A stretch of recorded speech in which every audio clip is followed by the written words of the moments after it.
Ever heard a story so chilling it feels like it's crawling under your skin?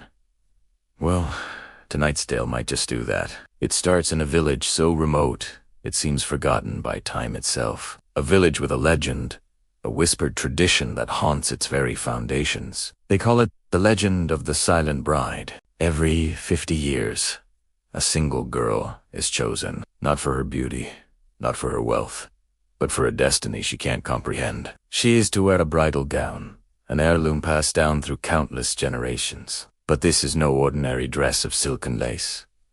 Oh no! This dress is woven from something far more ethereal, far more terrifying. It's made of the whispers of the dead. Our story begins with Elara. She's young, curious, and like most of us, she doesn't believe in old wives' tales. One rainy afternoon, while exploring the dusty, forgotten corners of her grandmother's attic, she stumbles upon it. Tucked away in a massive, ancient wooden chest is the dress. It doesn't gleam. It seems to absorb the light, shimmering with a soft, otherworldly glow. It's breathtaking. Intricate patterns of what looks like golden thread swirl across a fabric that feels strangely alive beneath her fingertips. Compelled by a force she can't explain, an irresistible pull, Elara decides to try it on. It's just an old dress, right? What harm could it do? As the strange fabric settles over her shoulders, a cold, unlike anything she's ever felt, seeps into her bones. The dress fits her perfectly, as if it was made just for her. She turns to a tall, cracked mirror leaning against the attic wall, a smile gracing her lips. She looks beautiful, ethereal, a bride from a forgotten fairy tale. But then, her smile falters. Her reflection in the cracked glass isn't smiling back. No, her reflection is weeping. Thick, crimson tears of blood streak down the face, staring back at her. Panic claws at her throat. She tries to pull the dress off, but a sharp, searing pain shoots through her shoulder. She looks down and gasps in horror. The golden thread. It's not just thread, it's moving.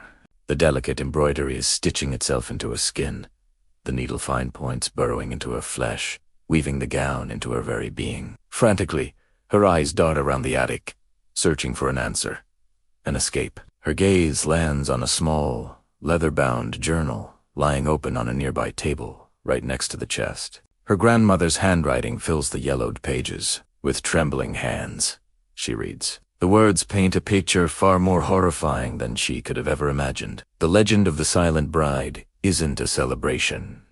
It's a sacrifice. The chosen girl doesn't marry a man from the village. She is destined to marry the earth below, a chilling euphemism for the grave, for the spirits that dwell beneath their feet. The dress is the key, the binding agent that prepares the bride for her eternal groom. As she reads the final, terrifying lines, the dress tightens its grip, squeezing the air from her lungs. It feels like a living thing, a predator constricting around its prey. She claws at the neckline, her fingers meeting the cold. Unyielding lace that now feels like a network of veins, pulsing with a life of its own. The single light bulb hanging from the rafters begins to flicker, casting the attic in a dizzying strobe of light and shadow. And in those fleeting moments of darkness, stem. Figures standing in the corners of the room, where before there was nothing but dusty junk. They're women, all dressed in versions of the same gown. The previous brides. Their faces are pale and gaunt, their eyes hollow, pits of despair.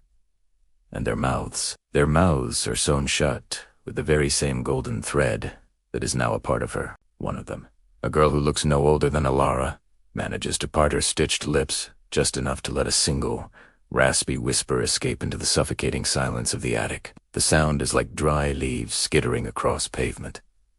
It's not a dress, she breathes, her voice a chorus of ghostly echoes. It's a shroud. Before Elara can even scream, she feels an invisible force yanking her backwards. The golden threads, now extending from the dress like a spider's web, pull her relentlessly across the wooden floor. She digs her nails into the floorboards, splintering the wood, but it's no use. The threads are impossibly strong, dragging her toward a dark, ominous trapdoor in the floor of the entrance to the basement.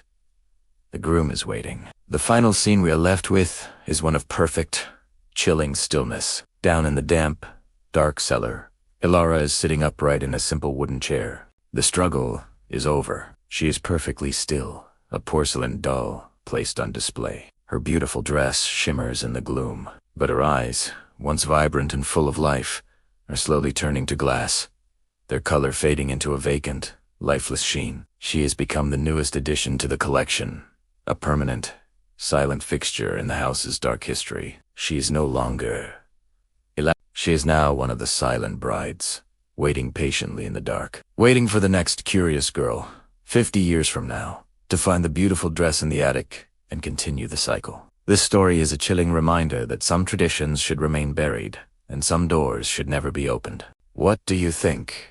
Would you have been tempted to try on the dress? Let me know your thoughts down in the comments, and if you enjoy tales that send a shiver down your spine, make sure to hit that subscribe button and turn on notifications. You won't want to miss what's crawling out of the shadows next. Thanks for watching. Sleep well.